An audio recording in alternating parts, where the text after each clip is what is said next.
بسم اللہ الرحمن الرحیم۔ موت کی یاد۔ اس کے بعد جب حضرت ملک الموت اس کی روح لے کر اوپر جاتے ہیں تو حضرت جبرائیل علیہ السلام 70,000 فرشتوں کے ساتھ اس کا استقبال کرتے ہیں۔ یہ فرشتے اس کو حق تعالی شانہ کی طرف سے بشارتیں دیتے ہیں۔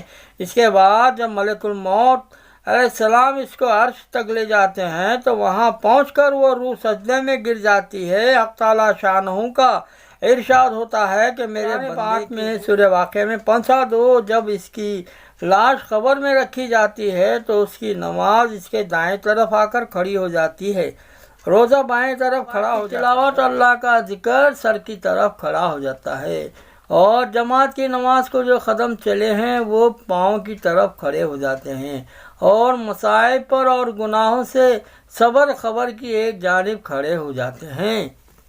اس کے بعد عذاب اس قبر میں اپنی گردن نکالتا ہے اور مردے تک پہنچانا چاہتا ہے، لیکن وہ اگر دائیں جانب سے آتا ہے تو نماز اس کو کہتی ہے کہ پرے ہٹ، یہ شخص خدا کی قسم دنیا میں ہمیشہ مشقت اٹھاتا رہا، ابھی ذرا راحت سے سویا ہے۔ پھر وہ بائیں جانب سے آتا ہے تو وہ روزہ اس طرح اس کو ہٹا دیتا ہے، پھر سر کی طرف سے آتا ہے تو تلاوت ذکر اس کو روک دیتی ہے کہ ادھر کو تیرا راستہ نہیں ہے۔ غرض وہ جس جانب سے جانا چاہتا ہے اس کو راستہ نہیں ملتا۔ اس کے لیے اللہ کے ولی کو ہر جانب سے عبادتوں نے گھیر رکھا ہے، وہ عذاب عاجز ہو کر واپس چلا جاتا ہے۔ اس کے بعد صبر جو ایک کونے میں کھڑا تھا ان عبادتوں سے کہتا ہے کہ میں اس انتظار میں تھا، اگر کسی جانب عبادت کسی قسم کی کمزور ہو، کچھ ضعف ہو تو میں اس جانب مرمت کروں گا، مگر الحمدللہ تم نے مل کر اس کو دفع کر دیا۔ اب میں اعمال تلنے کے ترازو کے وقت اس کے کام آؤں گا۔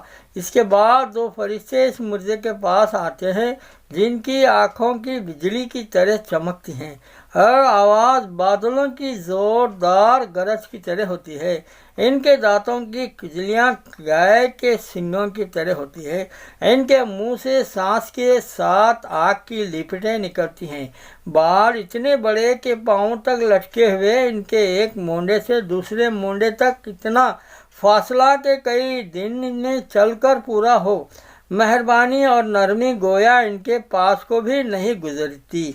البتہ سختی کا معاملہ مومنوں کے ساتھ نہیں کرتے، لیکن حیت ہی کیا کم ہے، ان کو منکر نکر کہا جاتا ہے۔ ان میں سے ہر ایک کے ہاتھ میں ایک اتنا بڑا اور بھاری ہتھوڑا ہوتا ہے، ساری دنیا کے انسان اور جنات مل کر اٹھائیں تو ان سے اٹھ نہ سکے۔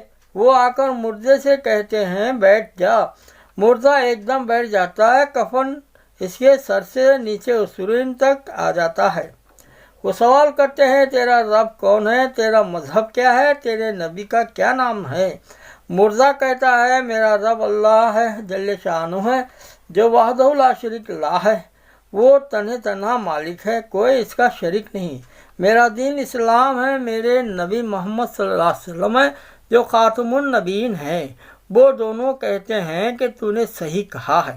اس کے بعد وہ قبر کی دیواروں کو سب طرف سے ہٹا دیتے ہیں جس سے وہ اوپر سے اور چاروں جانب دائیں بائیں سرانے پایتی سے بہت زیادہ وسیع ہو جاتے ہیں۔ اس کے بعد وہ کہتے ہیں کہ اوپر سر اٹھاؤ۔ مردہ جب سر اٹھاتا ہے تو اس کو ایک دروازہ نظر آتا ہے جس میں سے جنت نظر آتی ہے۔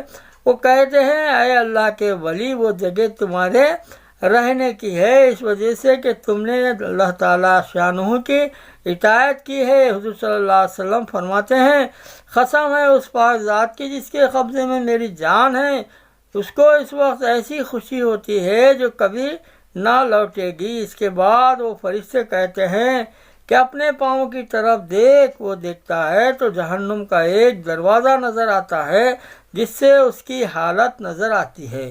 وہ فرشتے کہتے ہیں اللہ کے ولی، تو نے اس دروازے سے نجات پائی۔ اس وقت بھی مردے کو اس قدر خوشی ہوتی ہے جو کبھی نہ لوٹے گی۔ اس کے بعد اس قبر میں 77 دروازے جنت کی طرف کھل جاتے ہیں۔ جن میں سے وہاں کی ٹھنڈی ہوائیں اور خوشبوئیں آتی رہتی ہیں، اور قیامت تک یہی منظر رہے گا۔ اس کے بعد دوسرے کی حالت سنو۔ اللہ ہم سب کو سمجھ عطا فرمائے۔ حق تعالیٰ شانو ملک الموت سے فرماتے ہیں کہ میرے دشمن کے پاس جاؤ، اللہ حفاظت فرمائے۔